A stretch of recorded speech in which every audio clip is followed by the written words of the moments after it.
प्रदेश BJP में जबरदस्त रार, शिवराज और सिंधिया आमने सामने। नरेंद्र तोमर के खिलाफ सिंधिया ने अपने दुश्मन से मिलाया हाथ। हाईकमान ने शिवराज और सिंधिया के छीन लिए अधिकार।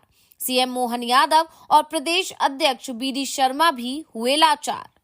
मध्य प्रदेश बीजेपी में इस समय जबरदस्त घमासान मचा हुआ है। एक एक सीट की लड़ाई हो रही है। बीजेपी हाईकमान ने जो दिशा निर्देश जारी किए थे उन्हें जमकर तोड़ा जा रहा है। दरअसल इस समय मध्य प्रदेश बीजेपी संगठन में चुनाव चल रहे हैं। मंडल अध्यक्ष से लेकर जिला अध्यक्ष और फिर प्रदेश अध्यक्ष का चुनाव होना है। इस समय बीडी शर्मा प्रदेश अध्यक्ष हैं। उनका कार्यकाल समाप्त हो चुका है। नए प्रदेश अध्यक्ष का चुनाव होना है। वैसे ये तय माना जा रहा है कि बीडी शर्मा को हटाया जाएगा, लेकिन नया अध्यक्ष किसे बनाया जाएगा इस पर अभी तस्वीर साफ नहीं हुई है। लेकिन अपने समर्थकों के नाम हर गुट की तरफ से आगे बढ़ाए जा रहे हैं। खास तौर पर इस समय जिला अध्यक्ष के चुनाव में ये टकराव खूब देखा जा रहा है, जिसके चलते हाईकमान के दिशा निर्देशों को जमकर तोड़ा जा रहा है। और जब ये खबरें बीजेपी हाईकमान तक पहुंची तो उसने स्थानीय नेताओं के सभी अधिकार छीन लिए। अब मध्य प्रदेश बीजेपी के जिला अध्यक्ष का चुनाव भी उसी तरह से किया जाएगा जैसे सांसद और विधायकों के टिकट वितरण के समय किया जाता है।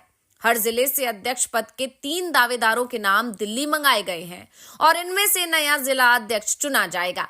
इसी तरह से प्रदेश अध्यक्ष का भी नाम हाईकमान की तरफ से ही तय किया जाएगा।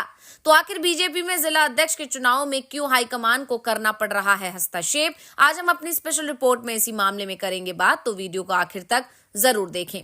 सिंधिया और शिवसेना आमने सामने हैं, तो प्रदेश के सीएम मोहन यादव और प्रदेश बीजेपी अध्यक्ष बीडी शर्मा भी दो हाथ करने को तैयार हैं। वहीं नरेंद्र मोदी और कैलाश विजयवर्गीय भी मैदान में उतरने की तैयारी में दिख रहे हैं। हर कोई अपने चहेतों को जिला अध्यक्ष पद पर बैठाने की कोशिश में जुटा हुआ है।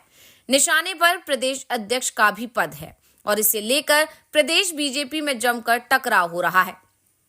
मध्य प्रदेश में बीजेपी में जिला अध्यक्षों की चयन प्रक्रिया अंतिम चरण में है। जिला अध्यक्षों के चयन के लिए नामों का पैनल तैयार हो चुका है। 3 नामों का पैनल तैयार कर चुनाव अधिकारियों ने प्रदेश संगठन को सौंप दिया है। इस प्रकार प्रदेश स्तर पर जिला अध्यक्षों के चुनाव का काम पूरा हो चुका है।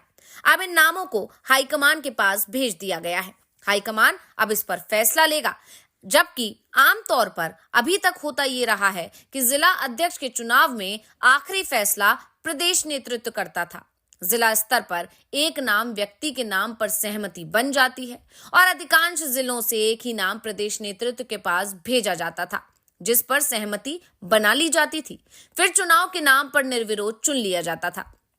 वैसे इस चुनाव में स्थानीय सांसद, विधायकों से लेकर प्रदेश के नेताओं का जमकर हस्तक्षेप होता था, लेकिन इस बार हाईकमान की तरफ से साफ आदेश दिए गए थे कि मंडल और जिला अध्यक्षों के चुनाव में किसी भी तरह का हस्तक्षेप नहीं होना चाहिए, लेकिन ऐसा हुआ नहीं।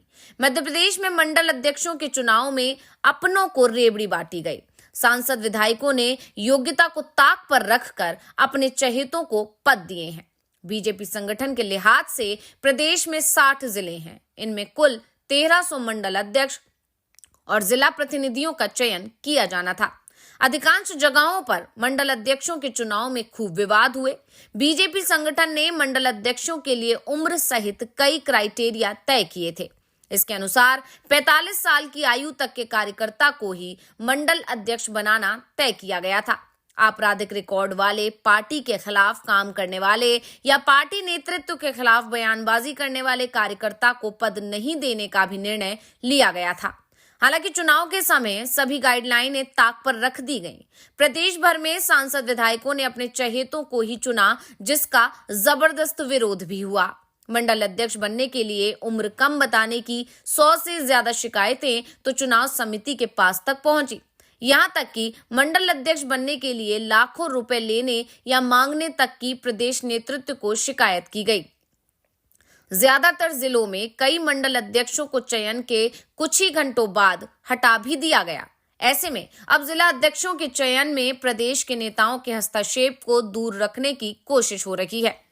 अब सबसे ज्यादा टकराव इस समय अगर कहीं दिखाई दे रहा है तो वो ग्वालियर चंबल रीजन में दिखाई दे रहा है।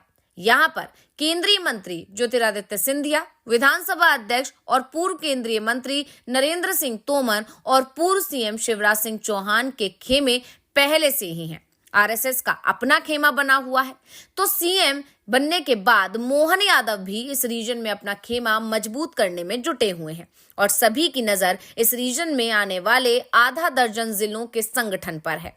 अभी तक इस रीजन में नरेंद्र तोमर की पकड़ सबसे ज्यादा मजबूत थी, लेकिन अब नरेंद्र तोमर के खिलाफ ज्योतिरादित्य सिंधिया ने कभी अपने कट्टर दुश्मन रहे जयभान सिंह पवैया से हाथ मिला लिया है।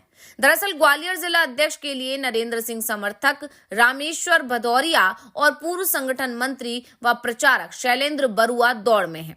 जयभान सिंह का साथ मिला तो ज्योतिरादित्य सिंधिया समर्थक से शैलेंद्र बरुआ भारी पड़ सकते हैं।